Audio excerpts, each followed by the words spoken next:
25 நாள்லேருந்து 35 நாளைக்குள்ள வரணும். 25 நாளைக்கு முன்னாடி வருது அல்லது 35 நாள் கடந்து போயிடுது, 2 மாசம் 3 மாசத்துக்கு ஒரு தடவை தான் வருது, 6 மாசத்துக்கு ஒரு தான் வருது, இது எல்லாமே நம்ம இர்ரெகுலர் பீரியட்ஸ்ல தான் கொண்டு வரோம். இந்த மாதிரி இர்ரெகுலர் பீரியட்ஸ் வரதுக்கான காரணங்கள் என்ன? நமக்கு இப்போ தைராய்டு பிரச்சனை இருக்கு, ரொம்ப கூடுதலா இருக்கு அல்லது குறைவாக இருக்கு, ஹைப்போதைராய்டா இருந்தாலும் சரி, ஹைப்பர் தைராய்டா இருந்தாலும் சரி. இன்னைக்கு பெண்கள் சந்திக்கக்கூடிய பிசிஓடி பிசிஓஎஸ் சார்ந்த சினைப்பை நீர்க்கட்டி பிரச்சனையாக இருக்கலாம். அடுத்து கார்டிசால், அட்ரினல் ஹார்மோன்ஸ், இதுவுமே மன அழுத்தம் சார்ந்த ஹார்மோன்கள் தான், இதுவும் ஒரு காரணமாக இருக்கலாம்.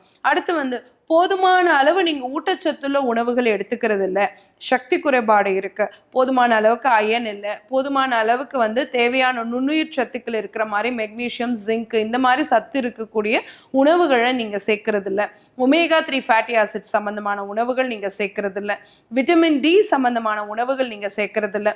இதெல்லாம் ஊட்டச்சத்து குறைபாடு காரணமாக உங்களுக்கு இர்ரெகுலர் பீரியட்ஸ் வரதுக்கான வாய்ப்பு இருக்கு.